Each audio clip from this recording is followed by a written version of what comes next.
Anda kembali menyaksikan obrolan malam.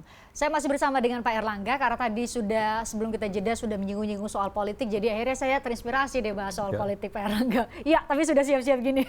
Kalau politik kita harus pasang seatbelt. Iya. Pasang seatbelt karena? Karena? Goncangannya banyak. Oh, goncangannya banyak. Tapi di sela kesibukan Pak Erlangga mengkonsolidasi semua hal dalam 1 tahun belakangan untuk KTT G20, hari ada Leaders Declaration. Tapi Pak Erlangga masih sempat juga, karena memang tugasnya masih jadi Ketua Umum Partai Golkar ya. Misalnya ketemu Bu Puan nih. Kita punya visualnya sebenarnya. Ketemu Bu Puan salah satunya di Monas waktu itu ya. Mobilnya ini warna merah dan kuning. Nah, jadi banyak bertanya-tanya, ini berarti yang pasangan jadi Pak Erlangga Bu Puan atau Bu Puan Pak Erlangga, atau jadinya bagaimana cerita Golkar yang saat ini ada di KIB? Ya.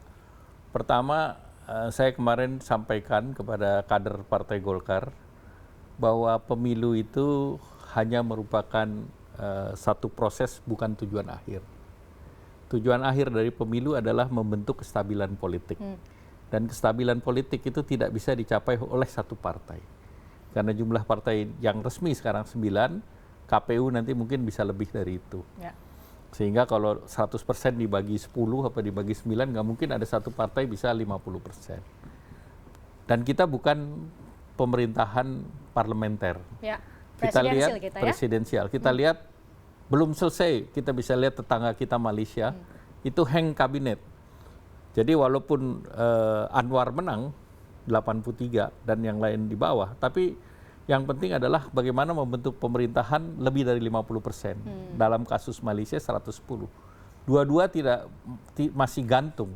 Dua-dua menyerahkan ke yang di Pertuan Agong. Jadi posisi Golkar adalah? Nah, jadi posisi Golkar adalah bahwa pemilu itu harus membangun koalisi.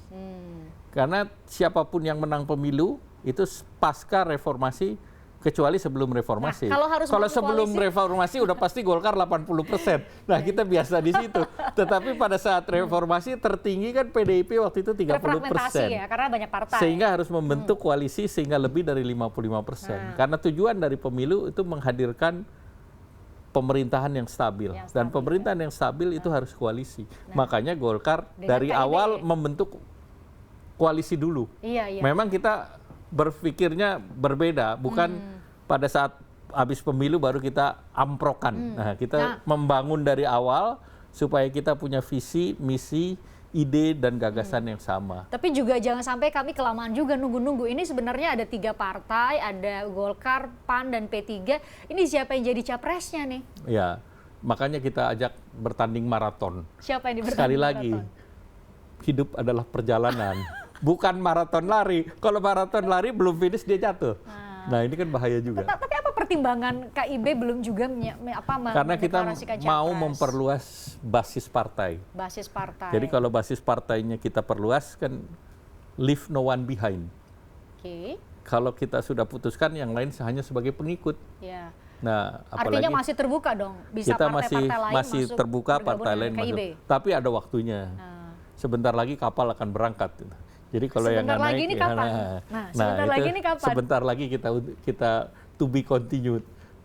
Next session. Nggak bisa di sesi. Nggak bisa di seksi. Berikutnya adalah, nih tadi belum Pak Erlangga jawab. Dari 3 ketum, kan biasanya yang jadi capres itu ketua umum partai. Pak Erlangga sendiri suara-suara dari kader mengatakan ya Pak Erlangga dong yang jadi capres. Ini pasti menanti-nanti, masih tetap jadi nggak sih Pak Erlangga mau jadi capres? Ya kalau mandat partai kan jelas. Sebagai ketua umum kita harus menjalankan mandat partai. Tapi Pak Erlangga, ini ada data dari SMRC bisa kami tunjukkan juga. Ini kami lansir ini adalah bagian dari B Universe. Ini adalah keluarga dari BTV, dari berita1.com. SMRC hasil surveinya di bulan November lalu mengatakan bahwa pencapresan Erlangga tidak berpengaruh signifikan terhadap Golkar. Bahasa para pengamat politik bilang ada coetal effect, ada dampak atau insentif elektoral yang diberikan oleh calon atau capres yang diusung terhadap elektabilitas partai. Itu gimana ceritanya Pak Erlangga? Ya, kita tahu dalam pemilu-pemilu Golkar tidak ikut. Tidak ikut nyapres? Bukan. Selalu capaian Golkar di atas figur, di atas rata-rata para surveyor. Oh gitu. Jadi silakan saja karena kita kan Jadi masih Mas Yunarto Wijaya, Muhammad Kodari, mohon maaf katanya Pak Erlangga bilang bisa di atas dari. di atas Ini survei. Saiful Mujani. Itu Pak Saiful Mujani. pemilu selalu menunjukkan demikian. Oke. Karena Jadi Bapak ada optimis? beberapa surveyor yang rajin mendegradasi Golkar. Oh gitu. Iya. Wah siapa tuh Pak? Nah, kita nggak sebut. Oke. Tetapi pasukan Golkar sangat kuat. Pasukan Golkar Sangat kuat. sangat militan Partai di bawah. Golkar sudah memberikan penugasan kepada fungsionaris yang jumlahnya 1.260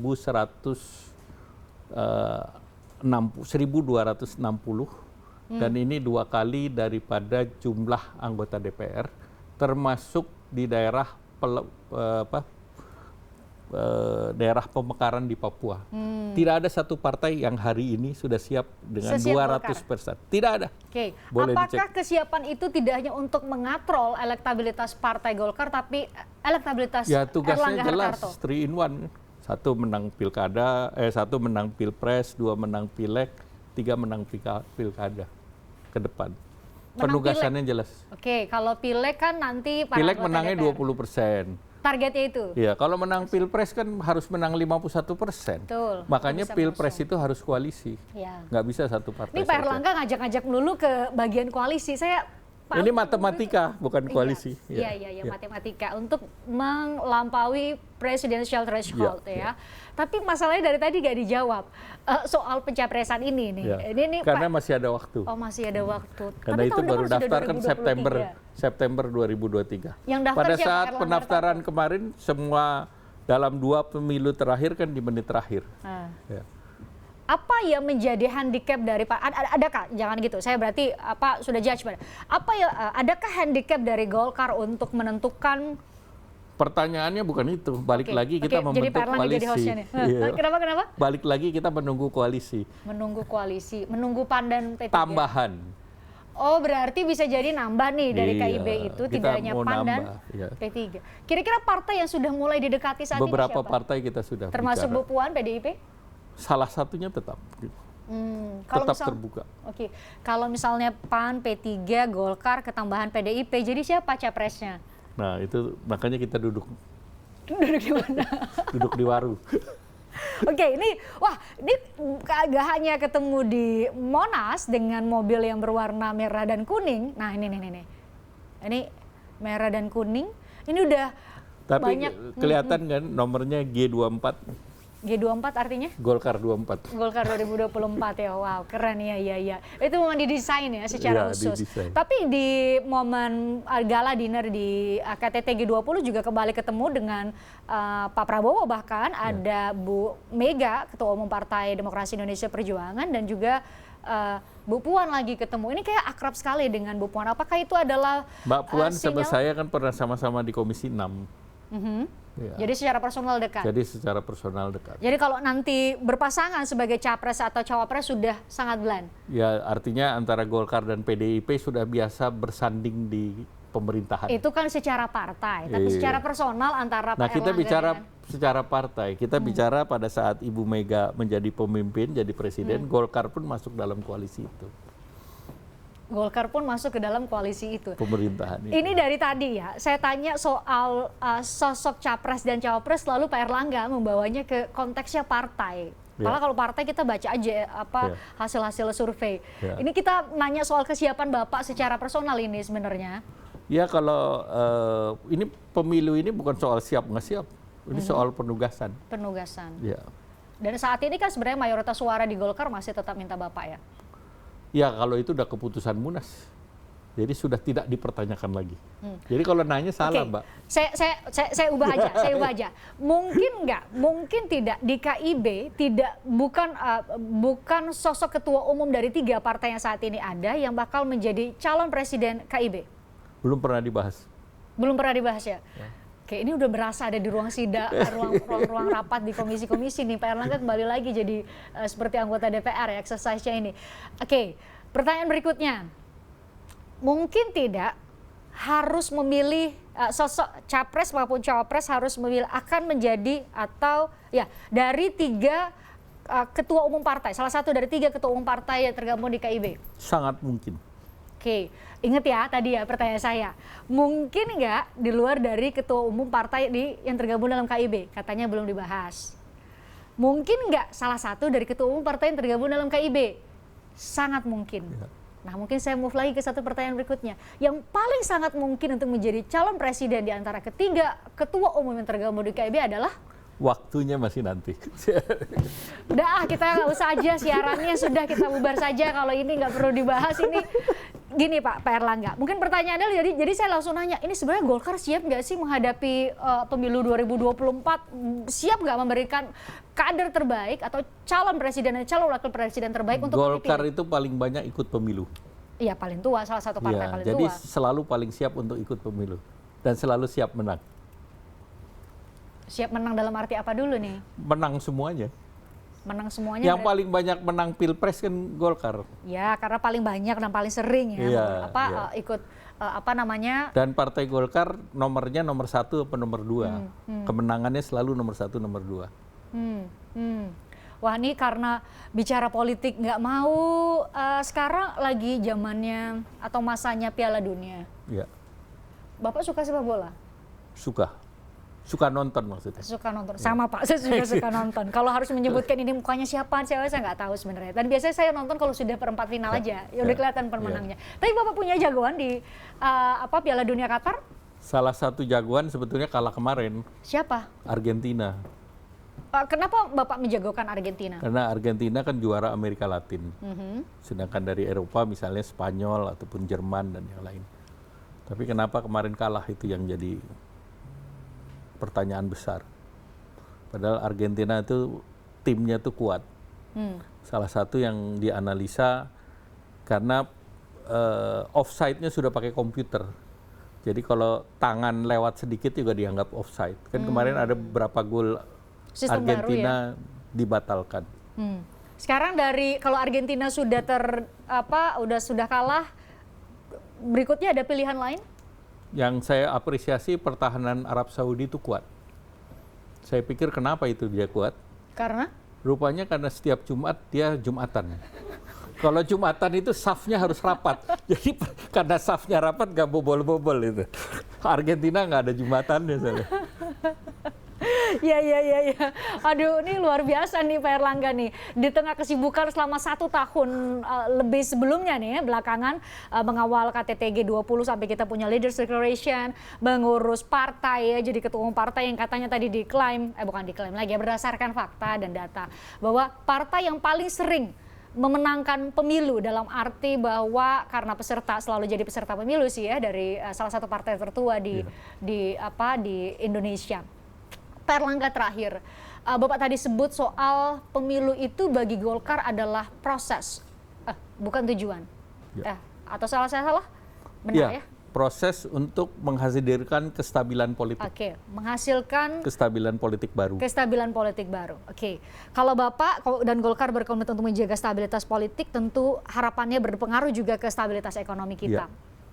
Bagaimana Bapak sebagai figur salah satu partai terbesar di Indonesia juga mampu menggunakan ini sebagai modal untuk menjaga stabilitas ekonomi kita? Mungkin terakhir itu. Pertama, momentum kita menjadi negara yang lepas dari middle income trap itu hanya 10 tahun ke depan. Tidak ada momentum lain. Karena lebih dari 190 itu adalah generasi milenial. Jadi kita harus berhasil.